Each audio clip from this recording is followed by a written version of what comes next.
the Best You podcast. The sole purpose of this podcast is to teach, inspire, and motivate everyone to be the best versions of themselves. What's up, everyone? We're back for another episode of the Be the Best You podcast. I'm your host, Larry Dawson. Thanks again for tuning in. If you're watching or listening, please make sure you take the time to like, subscribe, share, leave us a comment, tell us what you think about the show. I have a good friend of mine on, Ms. Stetson's on here today to give some good knowledge to you entrepreneurs out there. Love it. So tell everybody who you are, what you have going on, what you're doing, and all that good stuff. Well, my name's Stetson, aka serial entrepreneur, because I've had so many businesses, really. My current one right now that I think is long-term is Socially Stetson. So that's more of a personal brand for me because I feel like I can take that with me wherever I go. But right now we do social media management for small businesses because that's been my passion. If you look through all the businesses that I've done, it's always been about helping that small local business, whether solopreneur or mom and pop shop. So I do that, and then I also coach people who can't afford social media management. Like, I want to be able to give people the tools to be able to learn how to use it because social media can be very intimidating to a lot of people. And I think the majority of people know that they need it, that it's a necessity for their business. They just don't know where to get started or how to do it. So that's what I'm currently doing. Yeah, I had Dr. Mike Carlisle on here recently, and he's really wanting to get into this stuff but has no idea where to start. And I was like, you need to reach out to Stetson. She'll help you out with all that stuff and everything. Yeah, I think there's so many platforms right now because people are like, oh, TikTok, but then they're scared of TikTok because of what media says. Or there's now Lemonade and Clapper. I don't know if you've heard of those two. They're like the two newest platforms, and Lemonade is the #1 most downloaded app right now in the lifestyle section. And so as a social media manager, it's like when my clients are like, do we need to be on this? I'm like, crap. Yes. And now I have to learn new platforms, so it's, for me as well, it can be intimidating because I have to stay on top of it myself. What's your opinion on Pinterest? Oh, I'm a huge Pinterest fan. Why? Do you not have a good opinion on No. I have Pinterest. Yeah, my wife, that's the only social media that she has is Pinterest. So back in the day, one of my first entrepreneurship journeys, I owned a clothing boutique with one of my best friends. Pinterest at the time was mainly like fashion, and it was when in the blogging era when all the blogs were new and popular. We were driving extreme amounts of traffic to Pinterest, and I think somewhere along the way, like after I gave up that business, I let Pinterest go. And just recently I was like, Stetson, why are you not using Pinterest? We were doing so well, and that was our main source. And looking at the numbers, there's only 400 million people on Pinterest. But the target demographic, like, they're intelligent, they have a good salary. So if that's the type of person you're looking for as a client, then that's where your audience is. I actually have a meeting next week with Pinterest Corporate. It'll be my second meeting with them just to learn more about their platform in general. And I love that as a social media manager, Pinterest is letting someone from their corporate office teach me and train me on their platform in better ways. So I won't say I'm a Pinterest expert. I think I used to be back in the day. I let it go and I slept on it. And I think a lot of people are sleeping on it right now. How did you get that set up with the corporate person to show you more about Pinterest? How did that come about?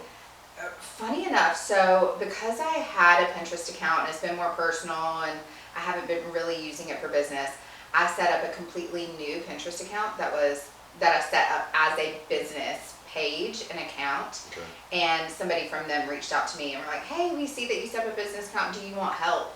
I was like, yeah, I would love to pick your brain and talk about best practices. What's interesting right now is they said their audience on Pinterest are planners. They're just known as planners. So right now, in the month of June and July, their #1 searches are for Christmas stuff already. Interesting. So I think knowing that, whereas like TikTok, Instagram is more instant, the target audience on Pinterest are planners. Yeah, my wife goes on there and finds DIY projects for me to do. It's cool. Like we've done some really cool stuff around our house. Did our back deck, some stuff in our master bedroom, master bathroom. backyard with the pool and everything, and a lot of that came from Pinterest and ideas and stuff on there. Yeah, I love it. One thing that came to my mind when you was talking, it's just the way my mind works, is you said it only has 400 million subscribers. Right, active users. Right, so that's crazy to me, to even phrase it like only, because, back when I was younger, my mother, my uncle, and my grandfather were all entrepreneurs, and they all were pretty successful. And my uncle used to always scream the importance of marketing. He used to say, market, advertise, it's the key to success. And, back then, you'd have to pay to get, something put in the local newspaper or the local radio station. They would charge you an arm and a leg, and you're only reaching the people in that town, right?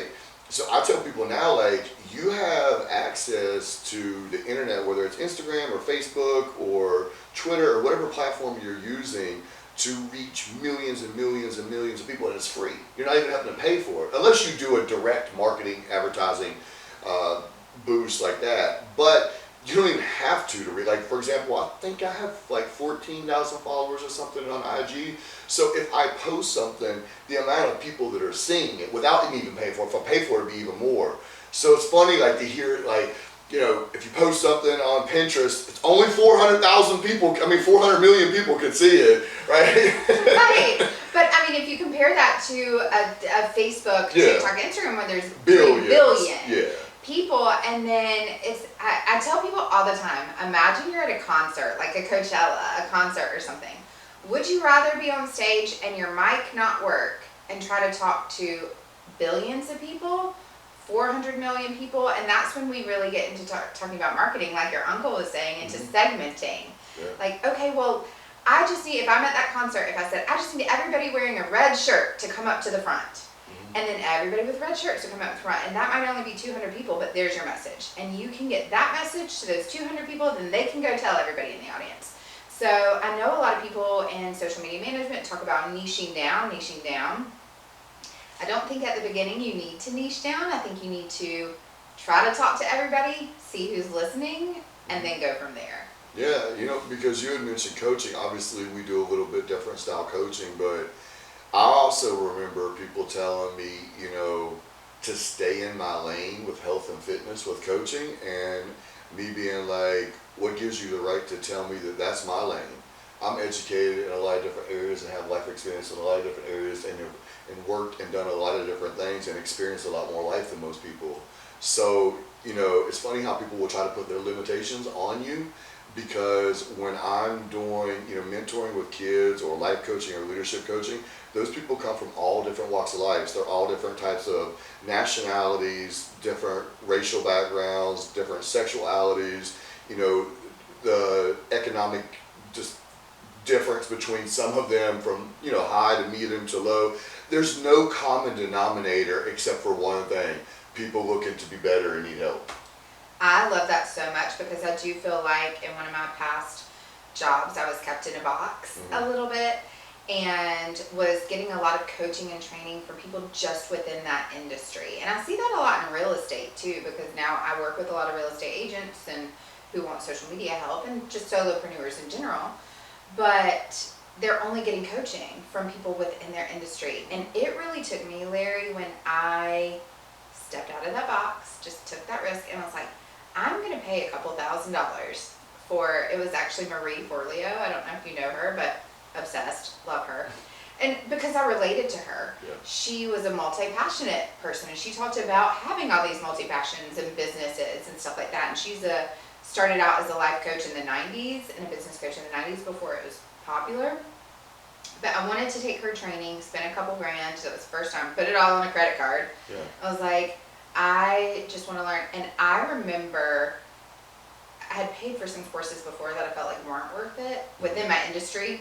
And when I heard hers, yes, she was saying some of the same things that I was hearing within my industry, but she helped expand my brain and my thinking to so much bigger. And I realized for me, there are some times when we outgrow what we're currently in, whether that's a job, whether that's our 9 to 5, whether it's people that we're surrounding ourselves with. Like, we may outgrow some of our friends sometimes. And I realized in that moment that I was put on this earth to grow and not to be cliche, but be the best you, be the best version of me. And I realized staying in that box was not the best version of me. And it did step on toes, and I did lose some friends, but I needed to step out. And I did get a lot of haters, like, oh, you're starting a podcast, or oh, you're becoming a social media coach. Like, yes, I am. I'm like, So, someone that's actually pretty cool with me, I want to say it's about a year ago, I had a conversation with them when Dawson Deaton Holding Company had already been open, but it was in,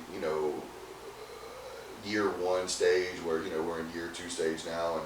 And, we're very thankful and blessed. If you guys look up Dawson Deaton Holding Company, we have 8 oceanfront condos at the beach that we rent out. We do real estate. We buy and sell houses in the Carolinas, and we also do home renovations. But I'm also the owner of Carolina Lawn Care Professionals and BTBU Fitness, the brand, which is fitness and motivational speaking and the podcast and stuff like that.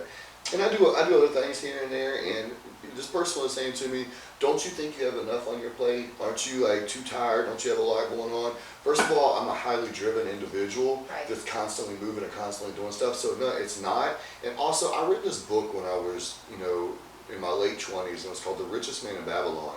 And it changed my perspective on money and the way money is supposed to work, and how, how rich people really stay rich and maintain their wealth. And they plant a seed, they grow the tree grows branches, the branches grows leaves, and all these are different streams of revenues. And the most successful people in the world, they have that. So it's funny to me because a lot of people that say this to me, they're not the most successful people. I'm not saying anything bad about them, but they're not at the highest level. And if they are, they've reached a one-ticket ride there. And if that ticket was ever taken from them, they would be in big trouble. But here's the catch to this story. The person I was talking to, I actually said to them, "You're an entrepreneur and you have 3 jobs." And they were like, "No, I don't. I have 1 job," because they have a corporate job. And I was like, "No, you are an entrepreneur and you do have 3 jobs. And I'm going to tell you why you're an entrepreneur and you have 3 jobs." I said, "Because I know that you invest in stocks and bonds, and you have a lot of stocks and bonds, and you manage them yourself. You don't have no one else do it. So that's your money, and you're gaining money off of that. That's a side job." I said, "I also know that you own another home that you rent out. So that's another side job that's bringing you money. So you have 3 forms of revenue. You have your main job, you have your house that you rent out, and you have the money that you're making off your stocks and bonds." I said, "So whether you know it or not, you have 3 sources of income. You're part of the money tree, and you are an entrepreneur." Absolutely.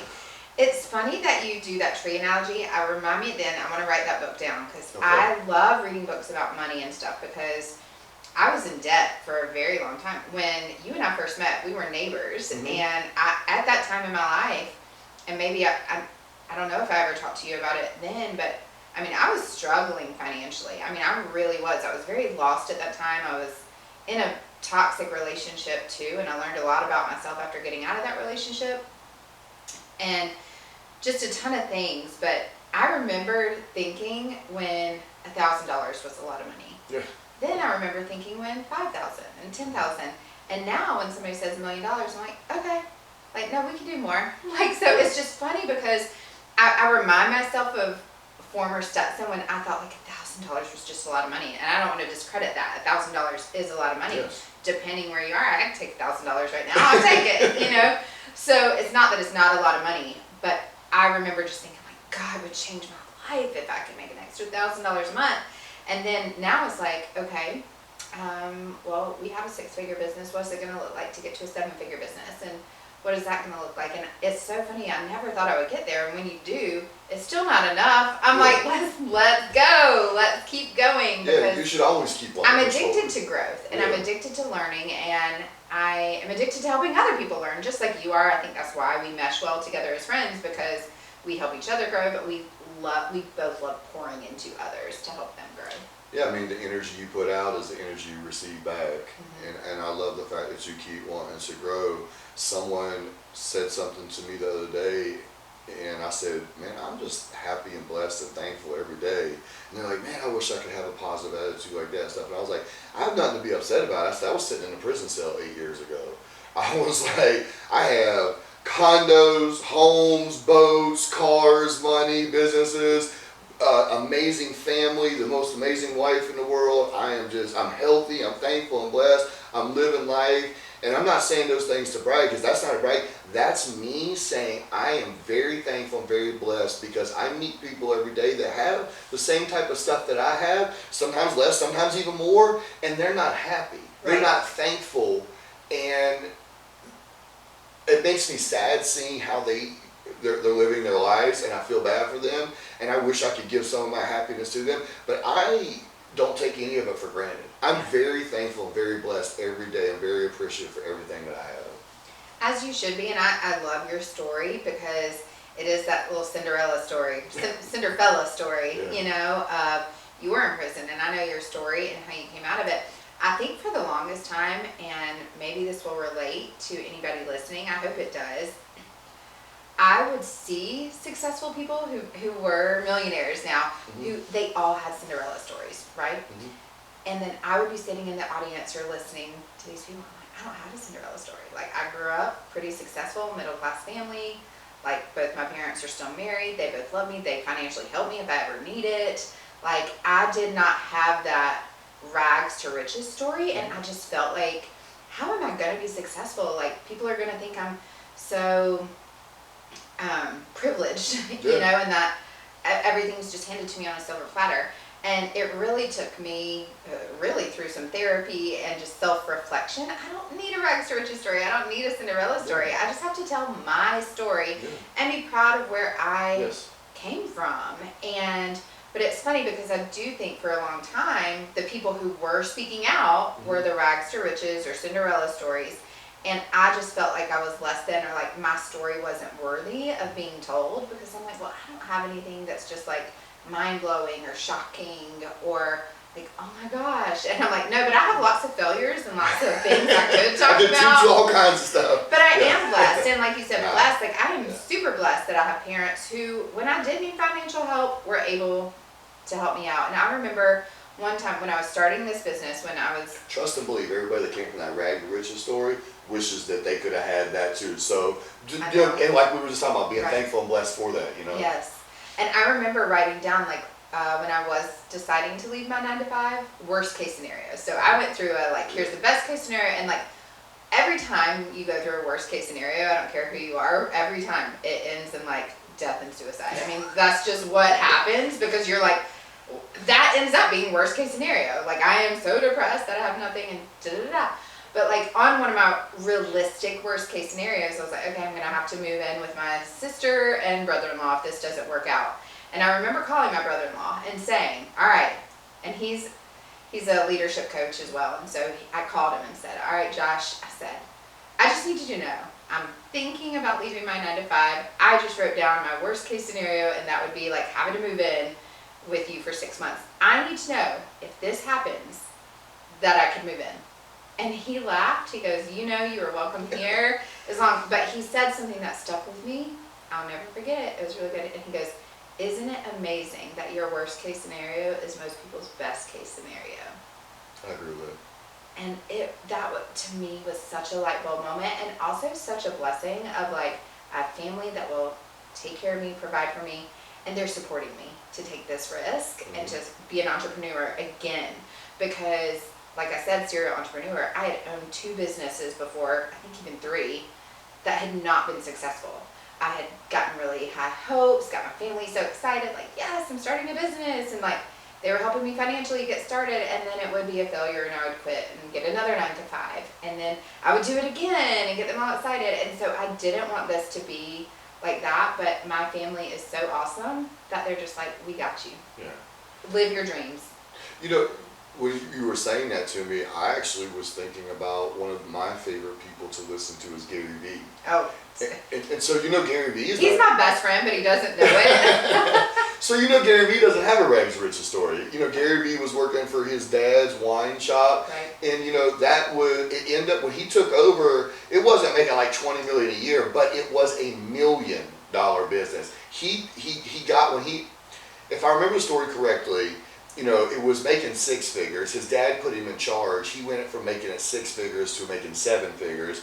And then after a couple of years, he talked to his parents into letting him cash it all out so he could invest it. And then he was one of the original investors in like Snapchat and Uber and a couple things like that. You know, now he's worth bukus of money and stuff. But Gary Vee, we're coming for you next.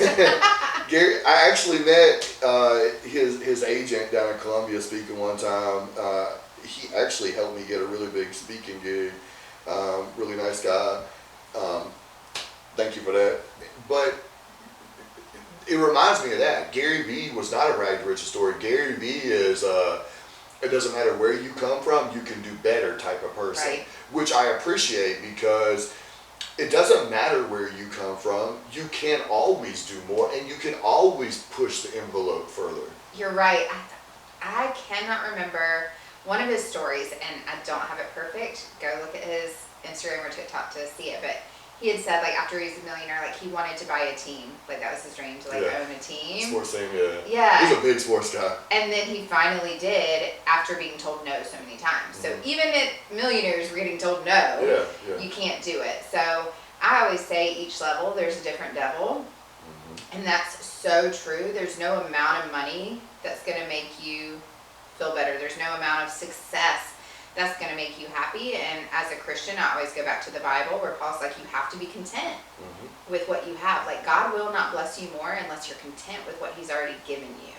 And that's been good for me. But then I think a lot of Christians get that mixed up and say, well, I don't need more money or I don't need more growth. And like, you're being selfish that you just want more and more. I'm like, no, that's not what God was saying there. He was saying, like, be content with what I've given you, but you can always grow.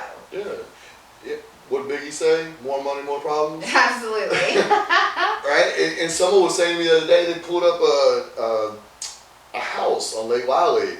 It was like $1.4 million. They're like, now that you're doing all this, why don't you go buy this house? It's for sale. I know you like being on the water and stuff. I know you got boats over there and stuff. And I was like, that's a beautiful home. And one day I might go buy that home, but like, I'm not pressed to move just because I make more money now. I mean, I might one day, but like, I live in a $550,000 home, and 8 years ago when I got out, I was sleeping in the trunk of my car for 6 months. Right. So like, I'm comparing sleeping in the trunk of my car versus what I have now. Like, that house was beautiful, he showed me, and I might buy it one day, who knows?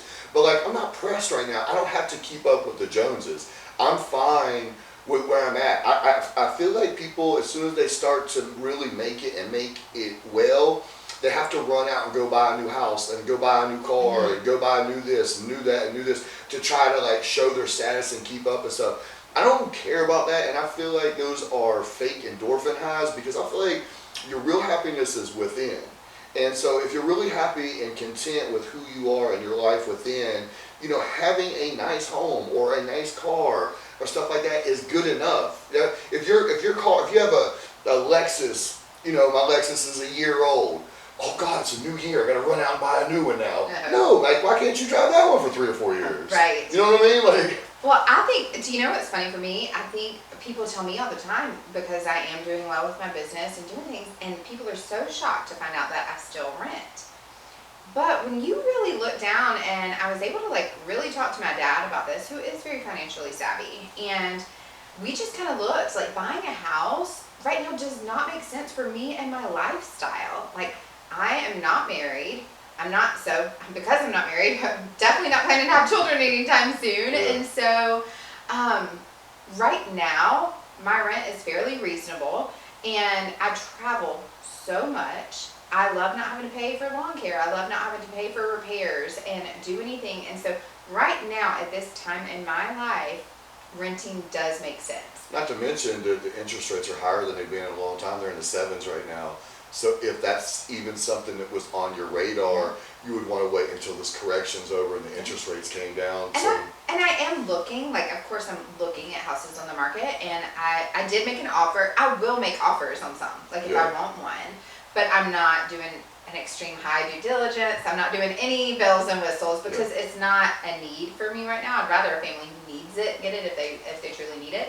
But it's just been funny for me. I think that American dream of owning a home sometimes, if it doesn't make sense for you right now, then don't do it. Well, I would say that goes with most things in America that, you know, they try to sell you that, you know, you have to buy this home, you have to have the white picket fence, you have to buy this car, you have to have this job, you have to have this certain amount of money, you have to buy the newest product that comes out, you have to buy the newest phone that comes out, you have to buy the new biggest TV that comes out, you have to get this new product. It's constantly pushed on you to make you feel like you have to buy this stuff up to keep up with the Joneses and do stuff and everything. And I wish that more people would just tune all that out and just do what's best for them. If renting's best for you, then do that. If leasing a car is better than buying a car, then lease a car. If you don't watch TV that much, why are you buying an 80-inch TV? Buy a 40-inch TV, and you know you only look at it once a week. I'm just giving you analogies, but it's so deeper than that.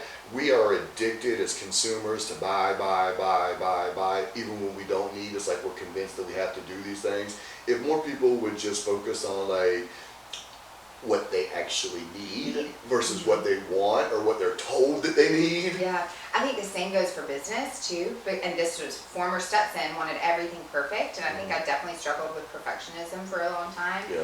And it was, well, I have to have a perfect website before I start. I have to have the perfect camera, the perfect microphone. Do you know, I record my podcast out of my car 90% of the time. I have some good microphones, but I'm usually like, I just want to say this, and I don't want to forget it, and I want to record it. My podcast is doing fine. Yeah. You know, is it a goal for me to have a studio? Absolutely. But it had been a dream of mine to have a podcast since 2014. Well, speaking And of I sat podcasts, on it well, forever. Since you're on the podcast, let's do this. One of the questions I had for you is, you have your own podcast. Tell us a little bit about it. Yeah, well, I think that's a great starting point for it, is I had a dream to have a podcast. I have been listening to podcasts since I feel like they started and came out.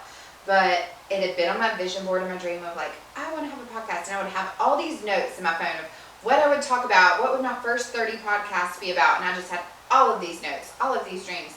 And I literally just sat on that dream for so long, Larry. And then I finally got to a point where I was just pissed off. Like, people that I knew were coming out with podcasts, that I was like, oh my gosh, they're coming out with podcasts? You know, like, what are they talking I thought about? of this 5 years ago. Like, this was my dream. Why are Yeah. they still in my dream? You know? And I think so many people in business do that, not just in the podcast world. They have ideas for something, or like, I want to do this. And then they stop themselves because then they're like, well, everybody's already doing it.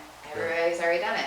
And you may think that with social media or a podcast. I met somebody yesterday and she was like, well, everybody's already talking about it on social media. I was like, not in your perspective, you know, not in your way. We're all unique individuals with our own thought processes, and you know, if we weren't, we would just be robots. Right. But we're all human beings with different ideas, different thoughts, even though they're trying to make us in America these days where we all have to say and think and act the same. Don't even get me started, Larry. That's another podcast episode. Or not, they want to cancel us and all that and everything.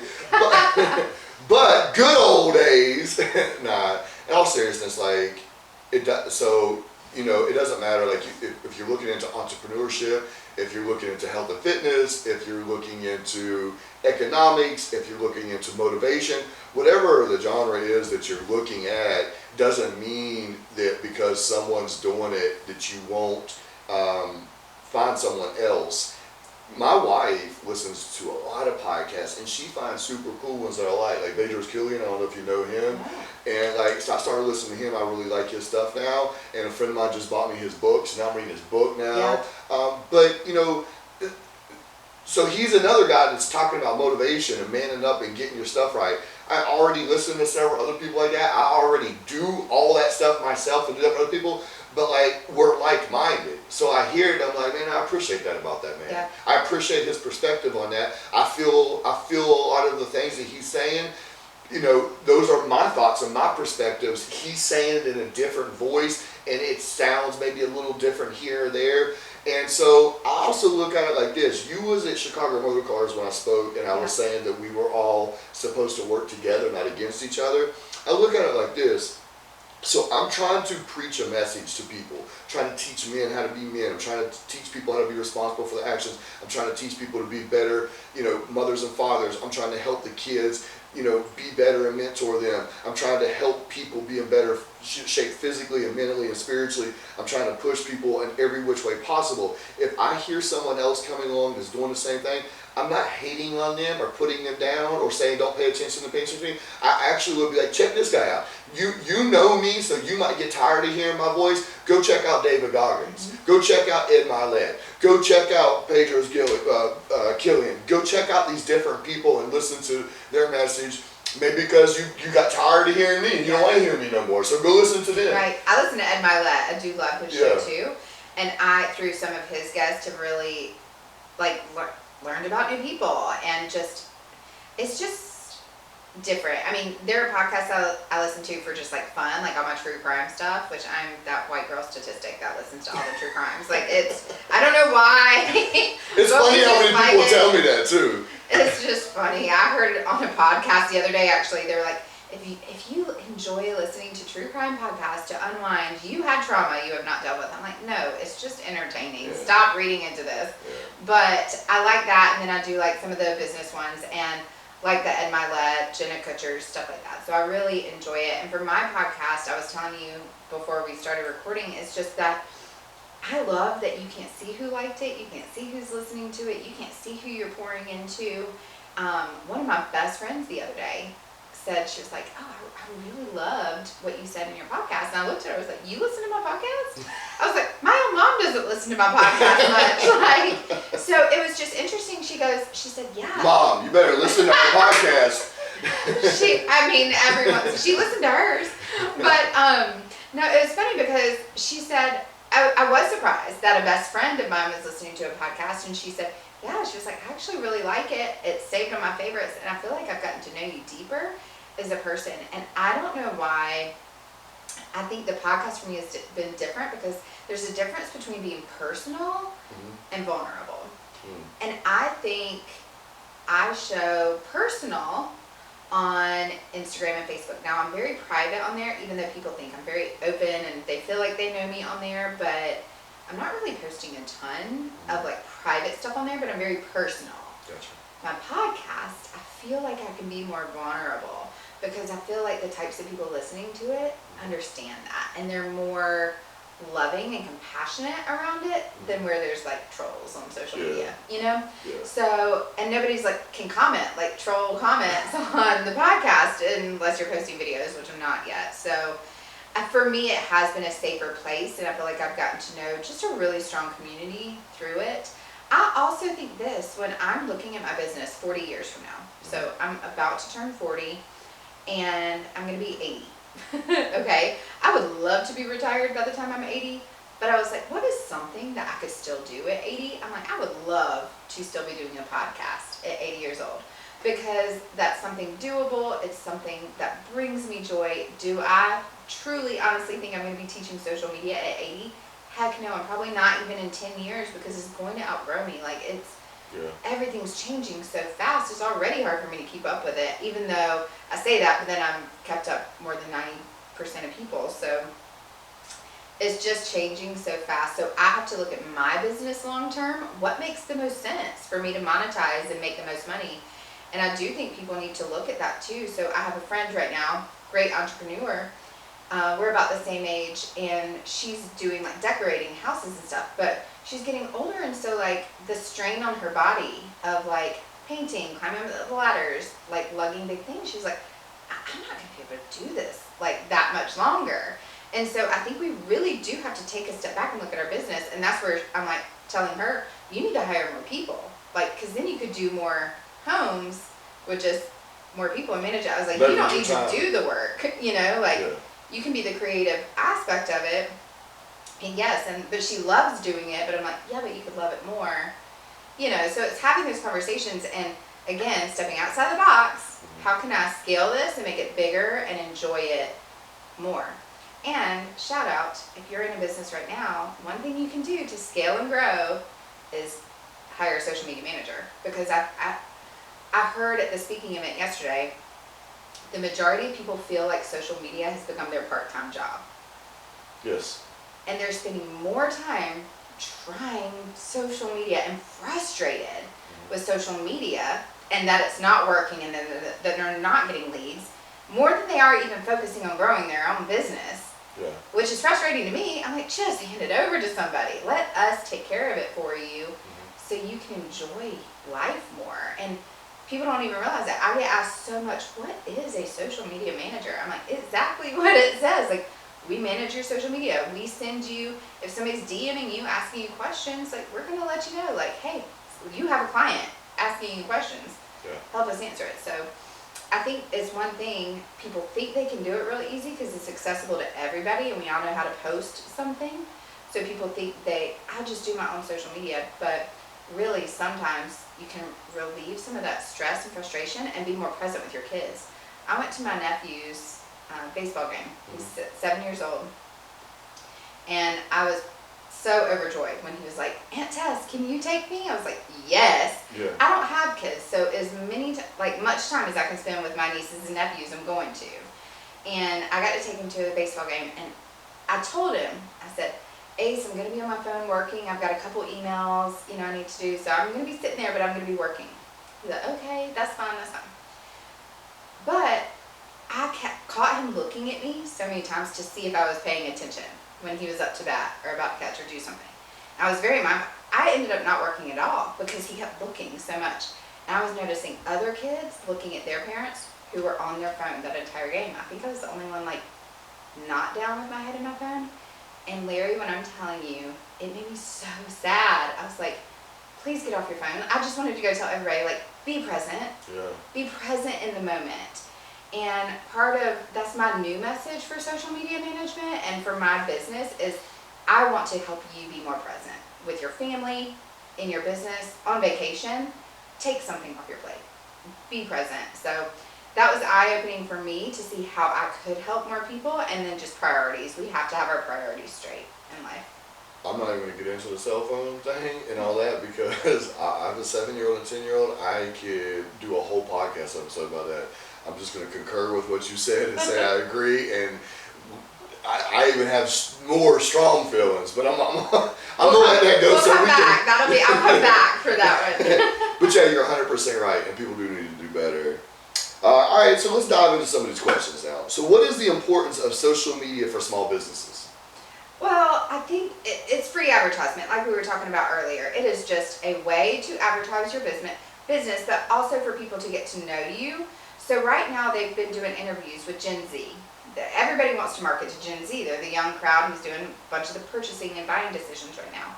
And they interviewed them and said they would rather buy from a personal brand or a person than they would a big box. I 1000% agree.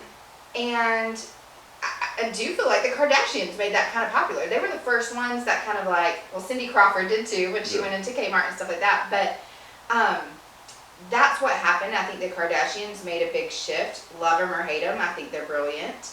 And so this young generation grew up with reality TV. They grew up with the personal brands of knowing who to buy from.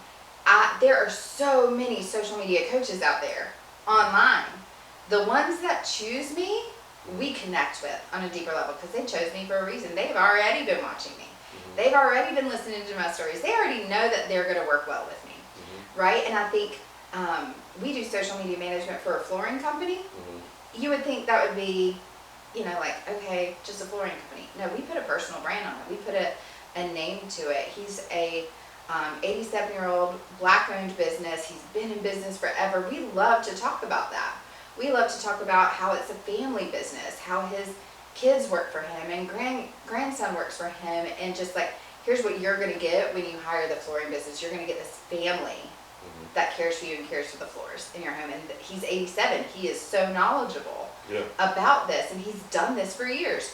So that is putting a name and a brand and an image and story behind a flooring business. And so you may think that I can't do that for my business. No, you can. You can. Yeah. So I work with a plumber right now who's on TikTok, and his TikTok's funny. He's showing people his personality when he finds crazy things on the plumbing. There's a lot of crazy things in plumbing. So I think that's important. It's free advertisement, and you get to connect with your clients on a deeper level.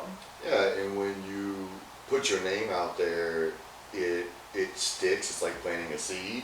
So people going forward, they need you. Obviously, we talked about me owning condos at the beach. I used 2 different plumbers for 2 different jobs yesterday.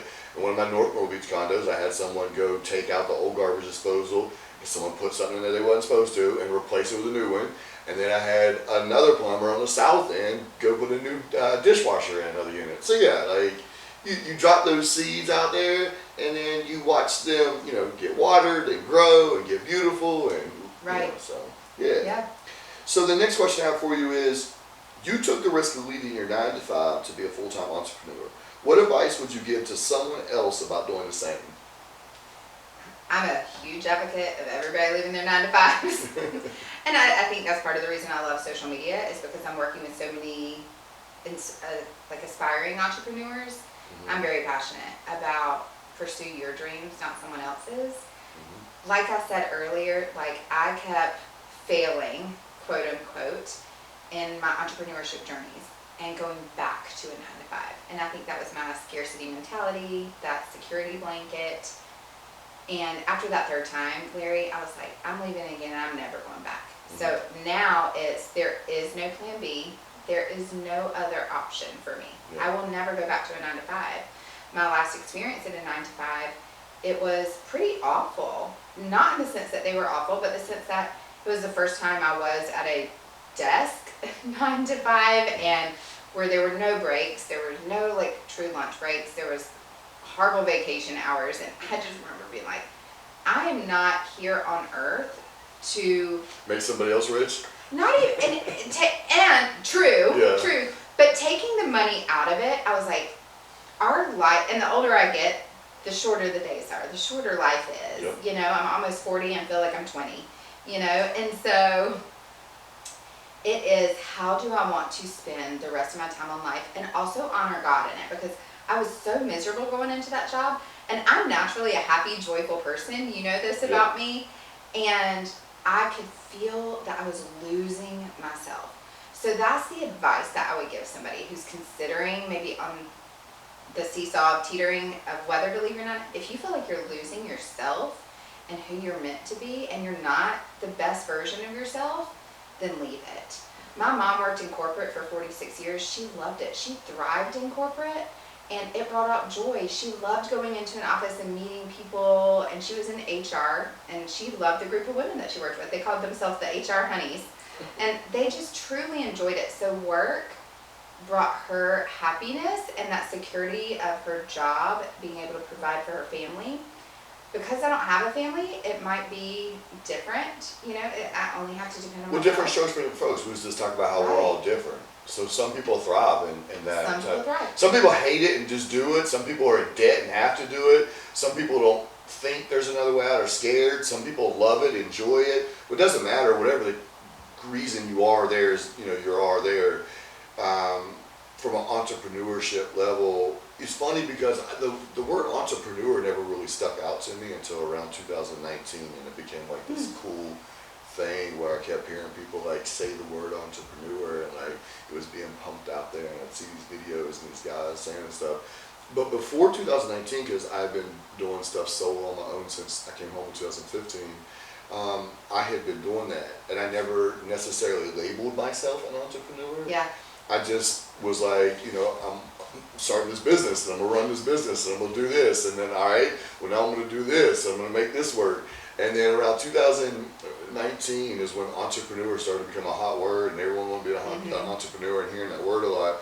And it's cool, I've kind of embraced it, but like, I still don't know if I necessarily label myself as an entrepreneur. And the reason why is I'm very funny about putting myself in boxes or putting myself piled on with people, because when I came home in 2015, I had these visions of these things that I had been plotting and planning on for a while and preparing myself for. And I knew that I had to do a couple things to get there, and that's why I worked at 3 jobs and slept in my car for 6 months, saved the paychecks, blah, blah, blah, blah, to be able to do, and open my own stuff. But I had this goal of I'm going to succeed at this, I'm going to succeed at this, and I'm going to own this business, and I'm going to do this, and I'm going to do speaking, and blah, blah, blah, blah. And it wasn't until around 2019 when I started hearing that word entrepreneur stuff and everything, and I was like, all right, well, hell, I've been doing this for years, so I guess I'm part of the crew.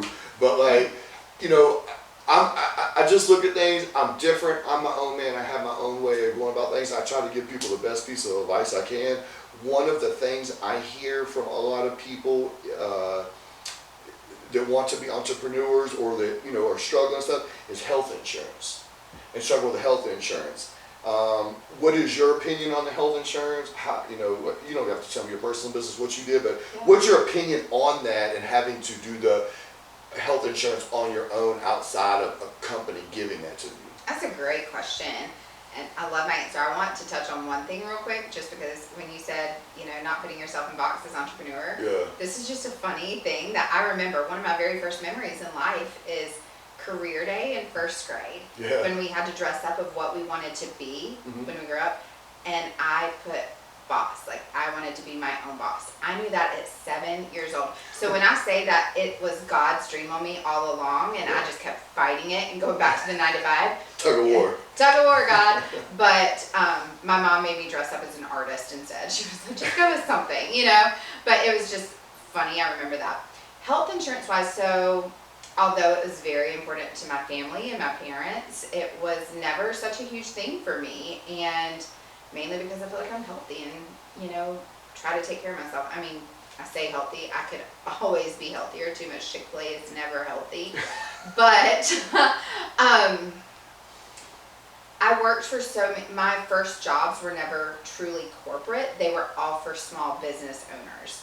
So some of them couldn't afford to give me health insurance. And so I was always looking at paying my own health insurance at some of the jobs that I had. Now, I loved it when the companies covered it for me. But to me, it's never been a big thing because if I'm truly taking care of myself, for example, my last job, I probably needed health insurance. I was so stressed. I was so unhappy. I could tell that it was taking a toll on my health. So that job was making me unhealthy because I was so unhappy. So now, being the entrepreneur that I am, part of my dream was like, okay, you're joining a gym, you're going to work out, and I go to HotWorks at least 3 to 4 times a week, and I'm taking better care of myself. I can meal prep now that I've left my 9 to 5. I'm not having to pack a lunch or rush or order DoorDash. Like, I have the freedom and flexibility to be healthier, and that was important to me. And I have great health insurance that I can afford, and I think it's fantastic. So to me, because I worked for small businesses and never fully had health insurance, sometimes I was always paying for it for myself. So I think that's different. Yeah, and I've had a couple examples brought up to me, but the couple examples that I had brought up to me were people that were in their 50s and stuff like that. And I'm not too far off, and I'm 43 myself, but if you took me in and did a health exam on me, I'm fairly healthy, so what I would pay for an independent insurance versus maybe someone 10 to 15 years older than me that doesn't take care of themselves as much, obviously that would be a different story because you probably would be paying triple or quadruple what, I would pay. So, yeah. And I think it's never too late, no matter how old you are, to start being healthier. Exactly. Too. Yeah. And I'm learning more. We grew up in a generation, because we're about the same age, where it's like fast food was popular, processed food was popular. Like the knowledge of knowing how bad those things just weren't there, when we were younger.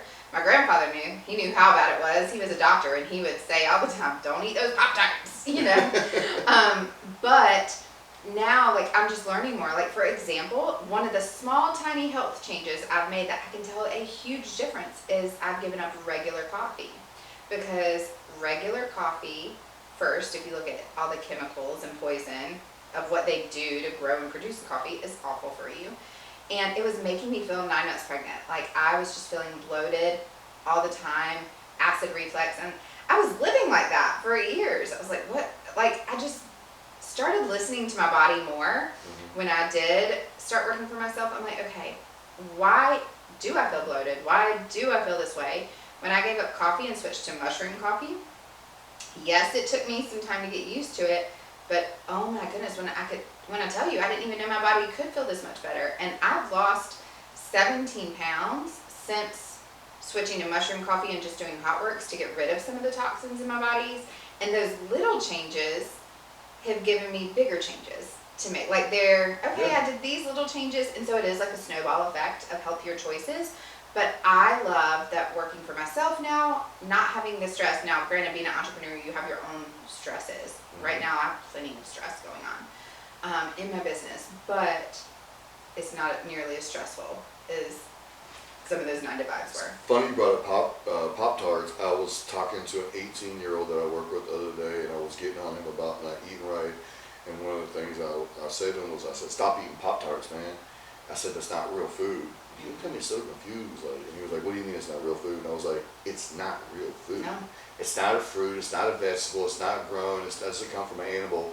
It is processed stuff that they put together. There's literally zero nutritional value in it. It is a fake piece of artificial, made up piece of object for you to eat and put in your body that is basically sugary fat and extremely bad for you.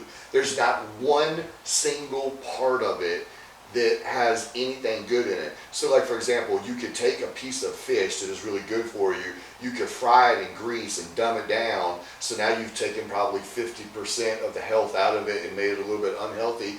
But even though you've done that, it's still fish to its core, so there still is some nutritional value to it. Whereas a Pop-Tart, there's zero. You are literally putting a foreign substance in your body that is horrible for you. Right. Not only is it zero nutritional value, it's harmful to you. Like when you look at the stuff in it, and that's where I have time to research more. When I was working my 9 to 5, here's what a typical morning looked like. I would get there, I would fix a cup of coffee, I would grab Pop-Tarts because I was hungry. I would have Pop-Tarts and coffee almost every morning, you know, and wondering why I'm stressed and bloated and feeling awful about myself, and then just work and sitting for 9 hours a day. I think my average step count was only about 2,000 a day. And it was just, if you're living a life like that right now, like either see what changes you can make in your office, see what just changes you can make. But you're right, like I am learning more just about the food that I put in my body. Like I joked around about Chick-fil-A earlier. Like I used to, back when we were neighbors, there was a Chick-fil-A very close by, and I was going there all the time. It's so much where my parents gave me a gift card for Christmas. I was like, yeah. We know this is your favorite stop. I was so excited, but it's so funny how much less fast food I eat. And I'm eating oatmeal now, and I used to hate oatmeal, but now I love it because of the nutrition and how full I feel. Because you're right when you say, and I know this has nothing to do with social media, but it's just funny to talk about, because when your body eats real food, your brain processes, hey, I ate real food. When you're eating that Pop-Tart that has zero nutritional value, your brain doesn't even register that it's food. Nope. So it doesn't know how to digest it, and it just stores it as fat. Preach, girl, preach. I didn't even have to say it this time. She said it for me. My wife would be proud to hear Look, this. I'm learning, Larry. And you've been a big help along with that journey, because even just working out and the mindset, I remember when I first met you, I was like, I don't like working out. I don't want to work out. It doesn't bring me joy. It doesn't make me happy. I know I need to. I don't want to do it. And so I use that as an example all the time for social media. It's the same as working out. We know what we need to do. We know we need to do it. We just sit on it and we don't do it. So I tell people a lot of times, you're not stuck with social media. You're stuck. There's something in your mind, because I will ask them a lot of times, what does your workout routine look like? What does your eating habits look like? It's habits in general. So when you're making those good habits, highly recommend the book Atomic Habits. I'm sure you've probably talked about that one. No? I have not, but that sounds like something I would read. It is. I've read it twice. It's by James Clear. It is one of the best books, and it talks about habit stacking. And so it's like, okay, if you know, like every morning you wake up and you fix coffee, that's a habit. For social media, I always say, all right, every morning if you make coffee, let's just put your phone up. Let's habit stack and record a story talking about what you're going to do that day, some goals. And just get used to that one little habit. And then, okay, what's another habit that you have, so you can habit stack on top of it for social media. And so that's what I'm trying to do with my health too. So my new habits are, okay, when I take a break at work, let me habit stack. Let me go for a walk outside. I need to get outside more instead of being inside. Smart. And so I want to stop looking at the screen so much. I want to be connected to outdoor and sunshine. And so I'm really trying to habit stack. Okay, I was taking breaks before, but I was like watching TV or eating a snack. I'm like, nope. Now we're going to do something healthy. It's still the same habit, but I'm feeling better about those habits. Very smart. I'll check out that book. for those of you that are listening, she just dropped some super deep knowledge on you. I don't know if you guys caught it, but what she's saying is that what we do in our lives is habits. It takes 30 days to break a habit. It takes 30 days to create a habit. So if you're not happy with your mental, your physical, your spiritual, your financial, your relationship, whatever aspect of your life, if you think you play around social media too much, if you think you lay around too much, if you think you talk and gossip too much, if you think that you watch TV too much, it doesn't matter what it is. You can change and break those habits. And it only takes 30 days. So, if you could just stop yourself from doing it 30 days and replace it with a positive habit, and like you said, it's contagious, almost like when you knock that first domino over, the line just starts going down, because as you become a more positive person, a more successful person, you start to feel better about yourself, you make these different lifestyle and health changes, it makes you want to continue because you're like, I feel better. Well, I can do this too. Man, I feel better. All right, now I'm making more money. Oh, my relationship with my family's better. Oh, I have more money in the bank. Oh, I have more spare time. Oh, I'm healthier. Oh, I'm in better moods. My sleep's better. Because, eating bad affects all those things as well. It affects your moods mostly. So, guys, girls, if you're listening or watching, please listen to what she just said. It's very important. Can I say something real quick on Yeah, that too? go for it. Yeah. I love hearing you talk. He's so good. I just recently did a podcast. I did a social media post that went a little viral, and I was like, I need to do a podcast about this. And it was very vulnerable for me, so it was something vulnerable that I shared. But the title of it was the best and worst advice I've ever received from a mentor.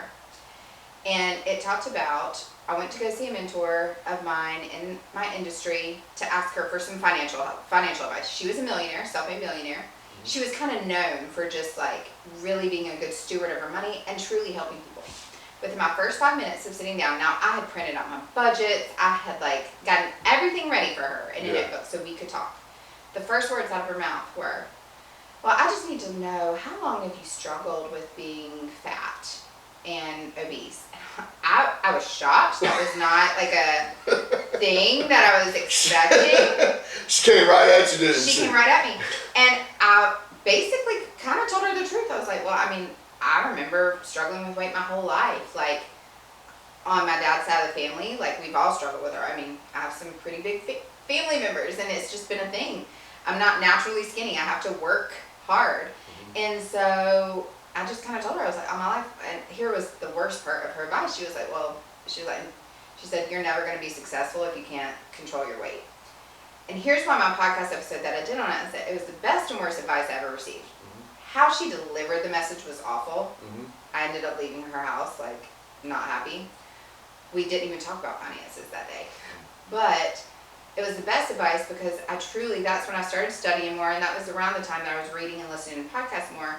And she was right. My health did have a direct correlation with my business and my finances. Yes. And I wish she would have taught to me a little bit better, about more habits. Like, hey, your financial habits are also related to your health habits. And there could have been a better delivery. So that's why I say best and worst advice I've ever received. And she gave a lot more advice. Go listen to that podcast. It's a good one. But everything is correlated, and that's why I don't want to work out sometimes. I do not want to go work out at HotWorks. There are times I want regular coffee over my mushroom coffee, but mushroom coffee is extremely good for you. I do love it, but I have to say, how am I going to feel? What is going to be the best? What's the better decision right now, Stats?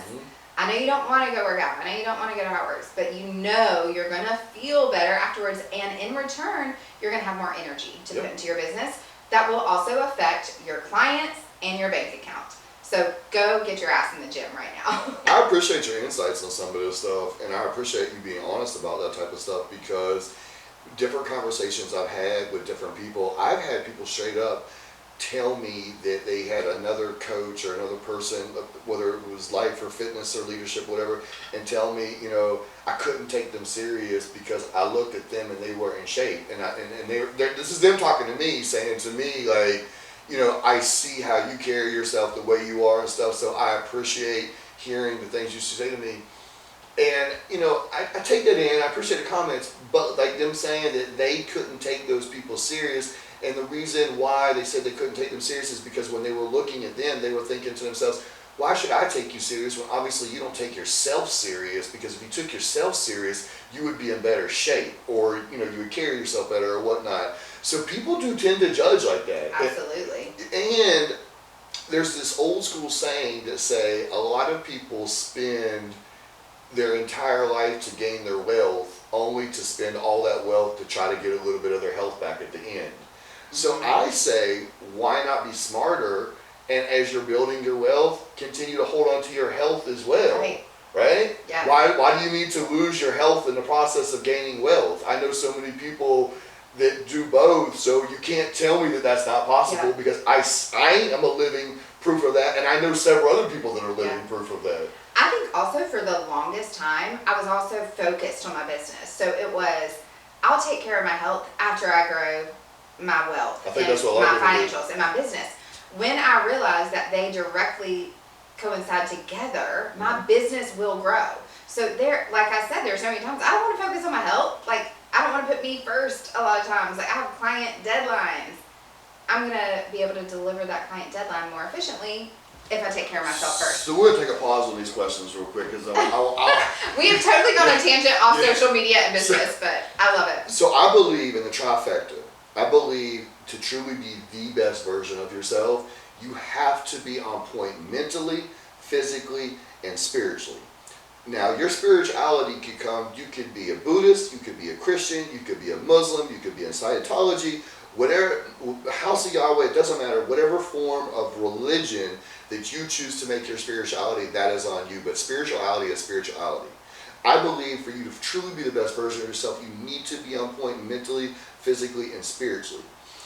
Here's why I don't like when people do what you just said. Because nothing should be put off.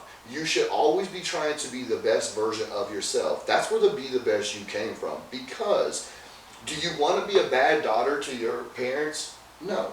I don't want to be a bad son to mine. Do you want to be a bad wife to your husband? No, no, you don't. I don't want to be a bad husband to my wife. Do I want to be a bad father to my kids? No, I don't. Do I want to be bad at business? No. Do I want to be out of shape? No. Do I want to be broke? No. Do I want to be bad at how I drive my car? No. Do I want to be bad at keeping my house clean?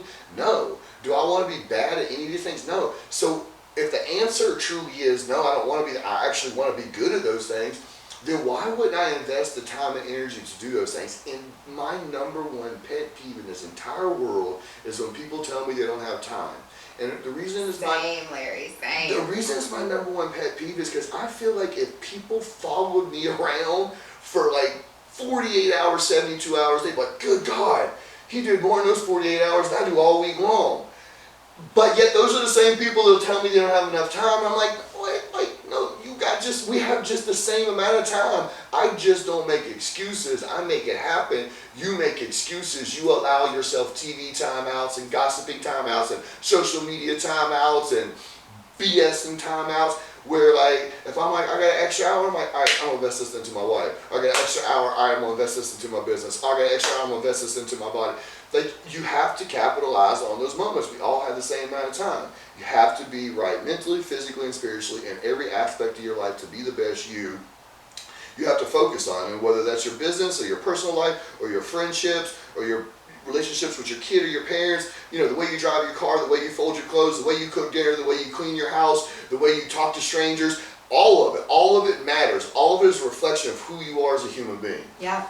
Do you know what I think the number one problem is for most of the people doing that too is the lack of clarity. Because I've been there when, I just sit around for hours and don't know what to do. But it's always been at a time when I haven't had a clear goal of something to achieve, something I wanted to do. When I had just brain fog of like no dreams, no visions, no clear goal in mind, that was when my life just felt lazy.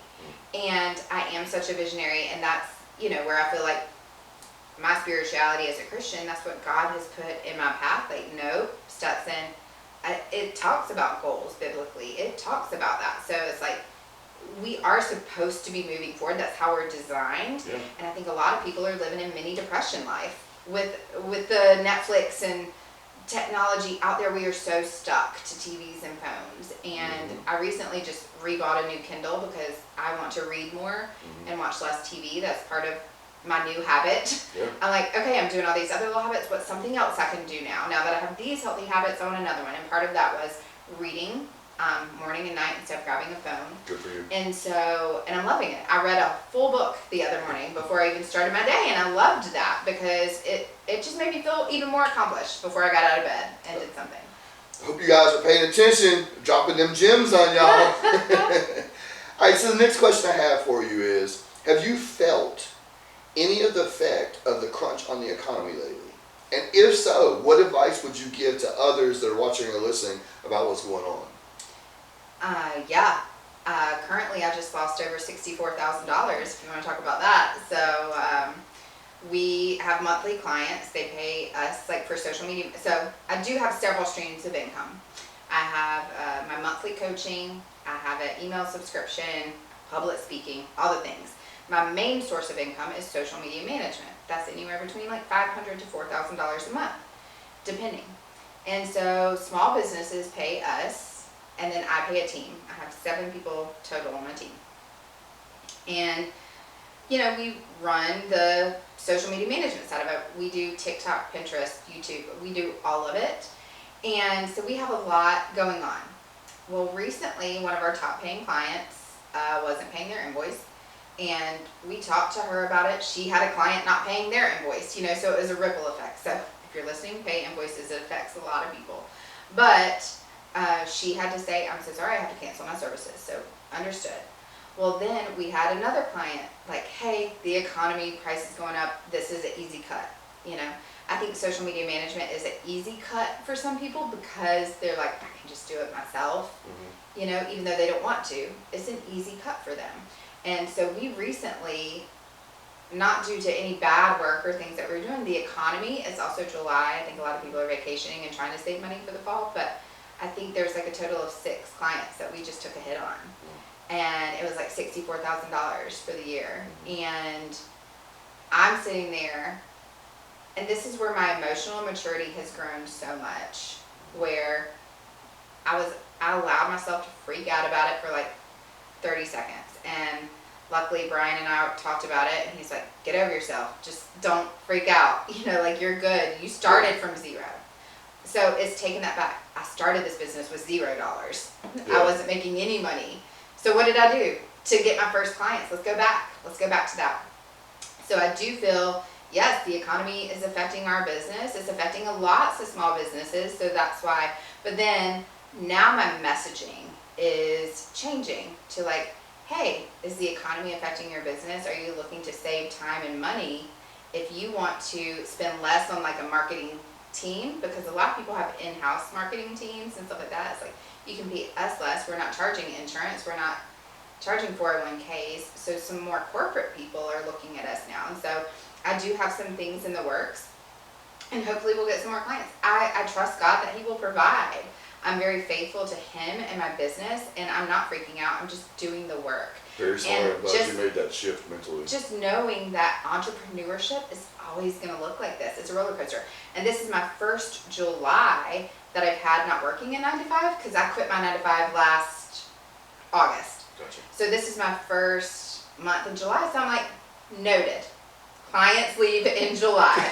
You know, so it's like, I want to know this for next year. Yeah. Hey, we took a hit. So it's tracking the numbers, is looking at numbers, looking at what you can do instead of what's happening. So that's my advice to another business that might be going through some economic shifts. Like, look at the numbers. Numbers will make you feel better, even if they're bad, because you need to know. Are you in the red? You need to know, and you need to look at those numbers. And that's when you strategize. How do I get out? So recently on my social media today, I'm not posting about my membership anymore. I'm not posting about the social trend. My messages shift. We need more social media management clients. Do you want to save time? So my storytelling is shifting. I'm going to send out some emails this week. I'm doing more speaking events, and now my message is clear because I know what I need right now for my business. Yeah, and you have to know yourself. You have to know your business and certain stuff like that. You know, back, 6, 7, 8 years ago, when I used to rely a lot on the fitness aspect of my businesses, my worst months were always June, July, and August. Yeah. Because people aren't worried about fitness as much. They're worried about going to the beach, partying, going on vacation, blah, blah, blah. So I noted that very quickly, and what I realized was, okay, well, your busiest part of the year is, like basically January through April. So when you're making an absolute killing January through April, don't be, as it comes, as it goes type of person. Yeah. Stack that, because there'll be slow months in the summer. Obviously now it's not the case, because, with all those beach rentals, that's the opposite. They kill it in the summertime. Well, and that's exactly what Brian and I were talking about earlier today. Is he was like, all right, what's something that we could plan for summer next time? Like, what's a summer promotion you can do? What's the summer, like, hey, download my Reels checklist, or like do this, or something, like a smaller ticket 50% off for 90 days during the summer, yeah. So, and to me, that's fun. Yeah. Because I'm not planning for somebody else's dream. I'm planning for my business, and that still makes it fun. And I'm so thankful that I did save money that January through April. So I do have cushion, and I decided this was important to me because I'd hired employees and contract workers. I still kept them on board because right now I was like, okay, I don't have client work for you to do right now, but I'm going to give you something else to do that's on my plate. So right now, one of the girls on my team, she's taken over a lot of the stuff that I was doing in my business that she can do, because I was like, I need time to strategize and focus. So it's perfect. My hands still aren't in it. I'm still paying everybody because I want to take the time to figure out what to do.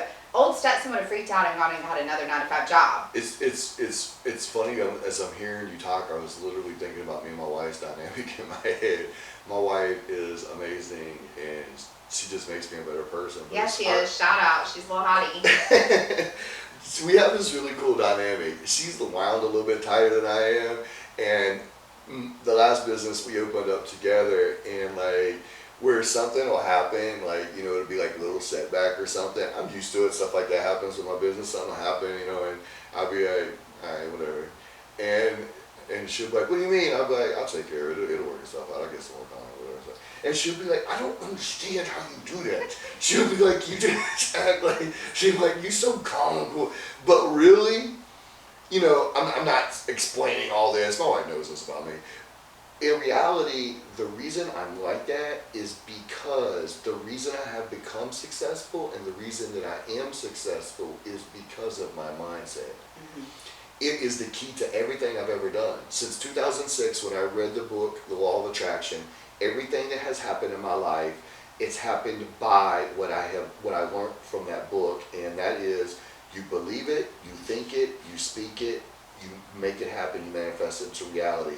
So if there's a setback, I literally just say to myself, all right, well, for that one failure, you'll get 2 successes. And I think it, and then I say it, and then I manifest it, and it always works out. So when I say it'll work itself out, and she's like, well, what do you mean? I mean, it will work itself out, because so I have faith and belief in it, and it always has, so when I hear people be like, I get it, I'm like, the most important thing you have to have is the right mindset. Yeah. And when you were saying earlier, you have to have all 3, like mental, physical, spiritual, like all aligned.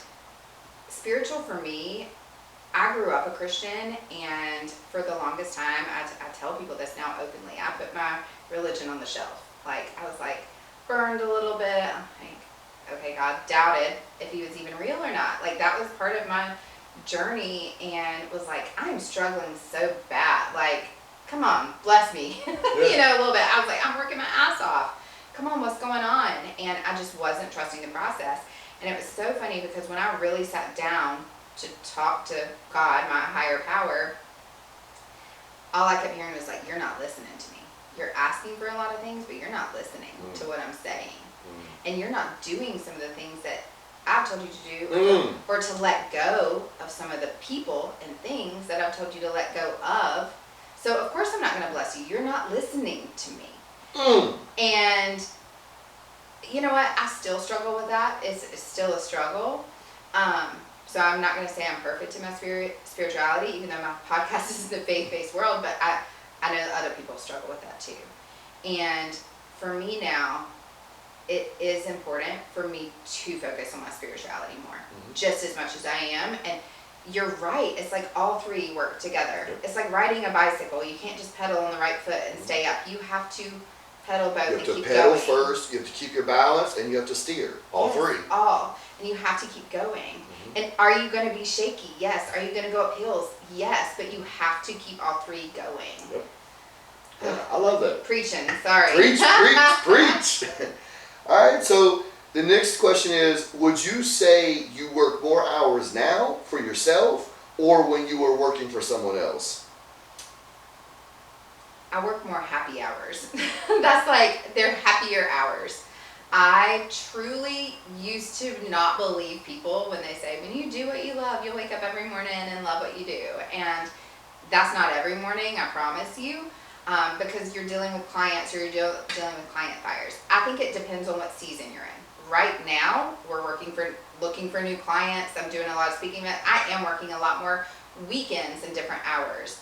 But I'm able to go on walks with my boyfriend during the middle of the day. We're able to wake up and go eat breakfast together and fix coffee together, so I have more freedom. I actually just went on my sister's vacation with her to help take care of her 4 kids. And that was super fun for me to be like, she just has a new baby. And she was like, I'm going to need help with these 4 kids on family vacation. Josh and I want you to come with us. I was like, heck yeah. So I was able to go for 2 weeks on a vacation. So although I work probably more hours, they're my hours. I get to choose these hours. I get to choose when and where. And to me, that was more important. Like, who would rather? Like, would you rather be in someone else's office or cubicle for 8 hours a day, or would you rather go drink an Aperol Spritz out on the coast of Italy and work? For me, that choice is easy. So that is just for me, that I know that is always my main goal. I don't care how many hours I'm working. I actually love working. Yeah. I'm a worker. I'm just a hard worker, and I love working. It's just, it is hard for me to unwind and sit and watch a Netflix show. Yeah. Like, that's hard for me to just like sit still.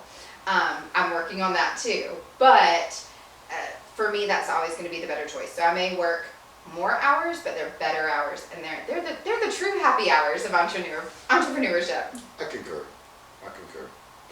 So the next question I have for you is, what are some of the pitfalls of being your own boss that people need to watch out for? Oh, because easy. You're your best boss and your worst boss all the time. I'm sure you've heard that several times. Like, yeah. Sometimes I give myself too many vacation days or too much time off when I really need to be focusing. So one thing that I've done and advice is I recently just hired somebody who used to work for me at a former job. I was her former boss, and we did not get along at first, which is actually really funny because our personalities were so different. She did not like the fact that I was such a visionary and not close to details and stuff like that. So it didn't work well in a corporate world. But I've hired her before for other things, and I just hired her basically like, I need you to help me stay on task. Like, I need you to help me stay focused, because I am such a visionary, such a dreamer, and I get really excited about things, but sometimes the follow through is hard for me, or like I lose excitement and passion. I'm also an Enneagram 7. I think that's just part of it. But I knew who to hire now. Instead of just being like, oh, this is a weakness that I have, it's, okay, no, I am a smart boss, and I'm going to hire somebody to help me with this. Hire somebody. And I just pretty much told her, I was like, I need you to be my boss without being my boss. Like, I need you to take care of it. So I feel like I've hired some of the right people and systems in place. For example, I hired a bookkeeper immediately. That was the first thing I did. I hired a good accountant. I did. So getting some of the systems, I invested money in the software program that I wanted instead of being frustrated not having it. Gotcha. It cost money, but to me, those were good boss decisions. But yeah, my problems with me being my own boss is I will say yes to too many things that I probably shouldn't do. Like going out to meet coffee for somebody, Yeah, no, that's good, because a lot of people don't see their own shit and they don't see their own flaws, and they give themselves passes, and they get in comfort zones, and they tend to do stuff like that. And a lot of people don't want to look within and see their own flaws. I'm going to actually go a little bit deeper on that.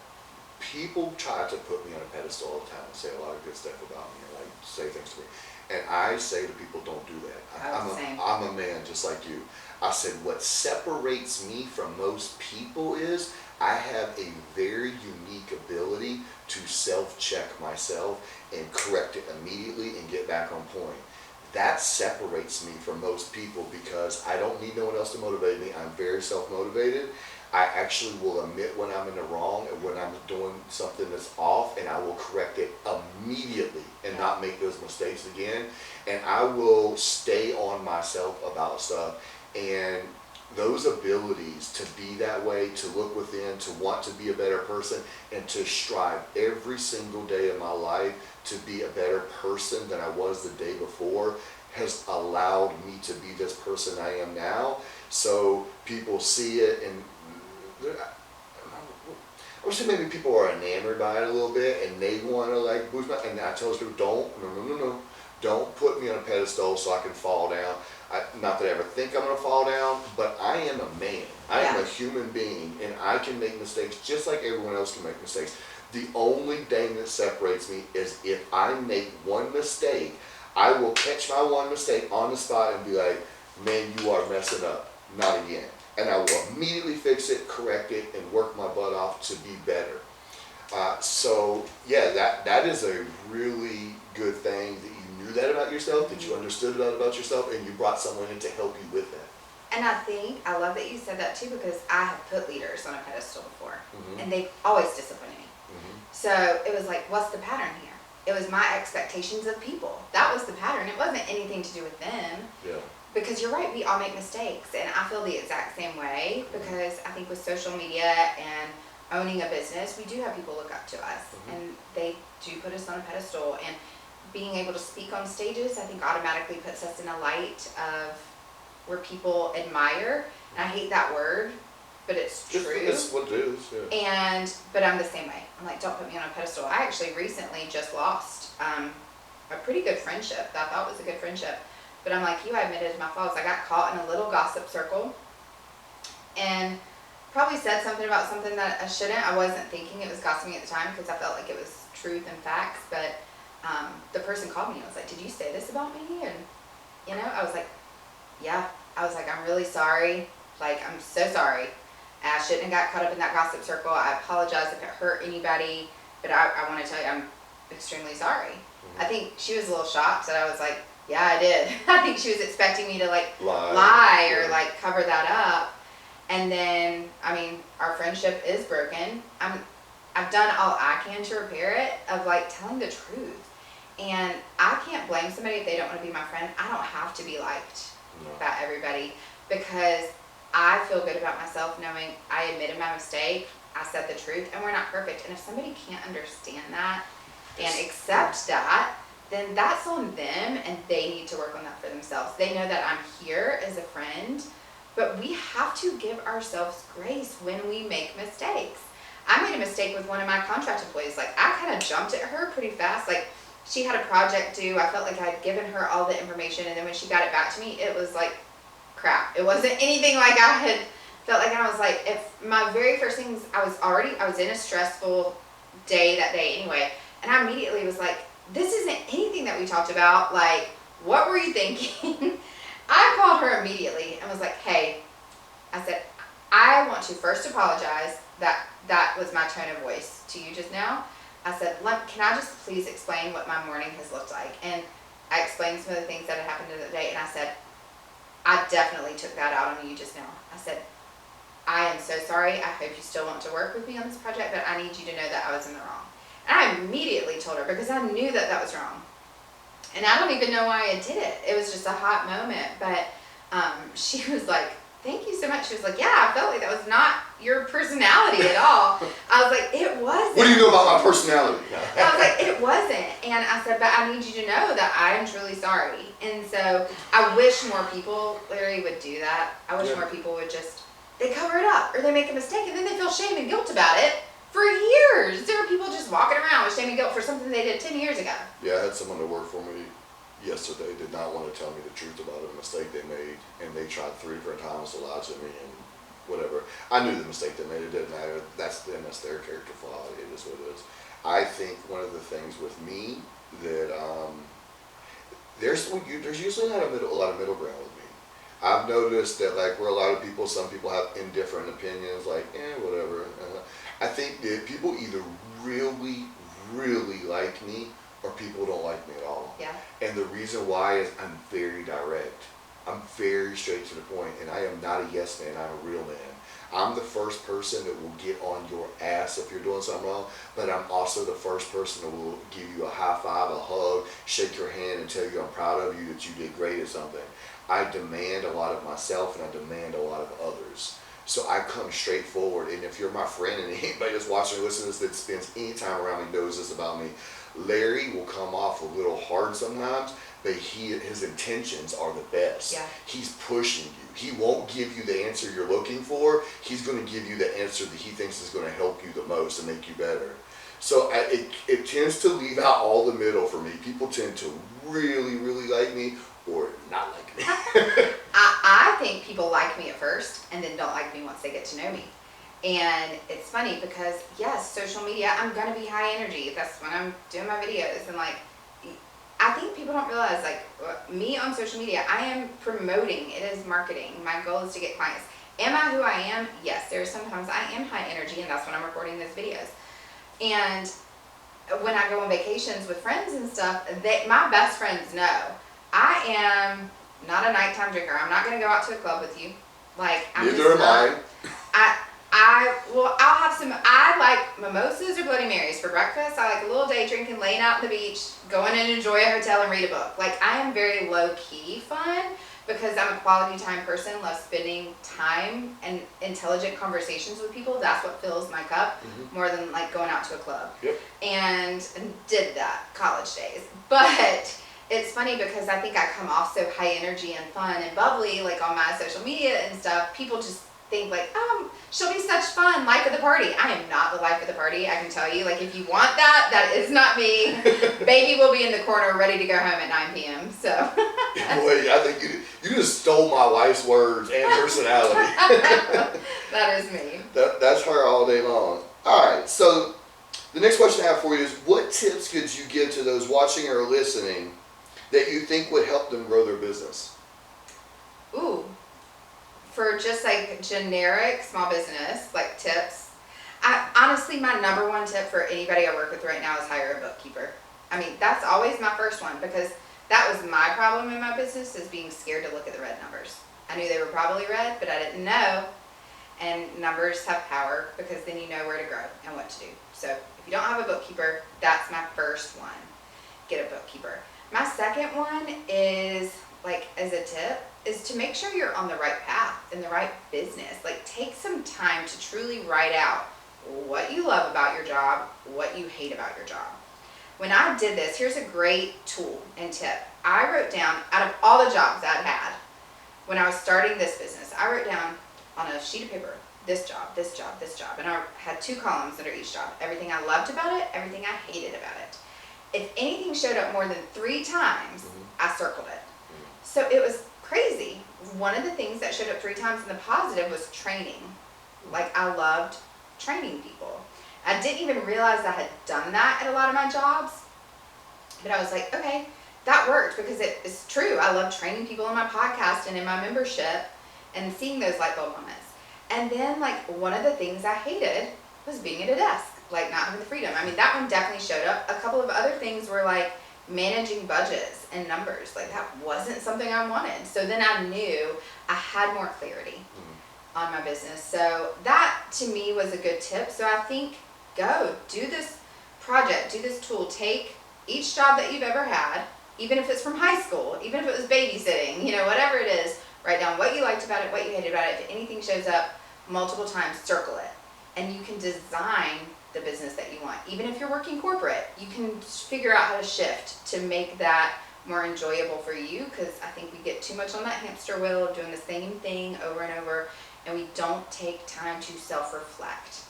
Even if that's on health and wellness, spirituality, is taken, because one of the things that I circled, I really liked when I was working for Christian organizations. I was happier at those because it was like, oh, we prayed at this job and we prayed at this job, and I realized that I was happier at those jobs. So part of what I do now is I pray over my business, and we in my membership we actually pray over everybody's business. Now I have atheists in the group. I have like holistic coaches in the group who don't have any of the same religion as me, And I asked them, I said, I'm obviously a Christian. Why did you choose my group? And they were like, we liked your consistency, your honesty, and who you were. You did not falter. They were like, we've been following you for 2 years now, and you haven't changed who you were. Yeah.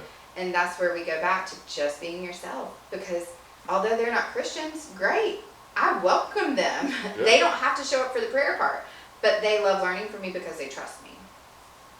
Yeah, I like it. So the last question I'm going to ask you, this piece of advice or motivation can be about anything. It doesn't have to be about business. So obviously this is the Be the Best You podcast. So anyone that's watching or listening today, if you could give everyone one piece of either advice or motivation, what would it be? Ooh, I would say let your light shine. That is my biggest piece of motivation. You might not feel like you have a light right now, or that it may be very small, but you need to let that very small light shine. Because you need to be a light to other people, because it is such a ripple effect. I always talk about fireflies and my stuff, like when one blinks, fireflies are cool, they connect with each other and blink at the same time. When one starts blinking, the other one's like, it's time, and they start blinking. So even if you just have that small light, let it shine, show it through. No matter what it is, on social media, if you meet someone on the street, if you meet someone in a coffee shop, like, if you don't even feel like you have light that day, you will feel better knowing you let your light shine to someone else. I agree 100%. On a lighter note, I have this kind of little joke with my wife where she tries to rein me in a little bit, and I'll be like, let me be great.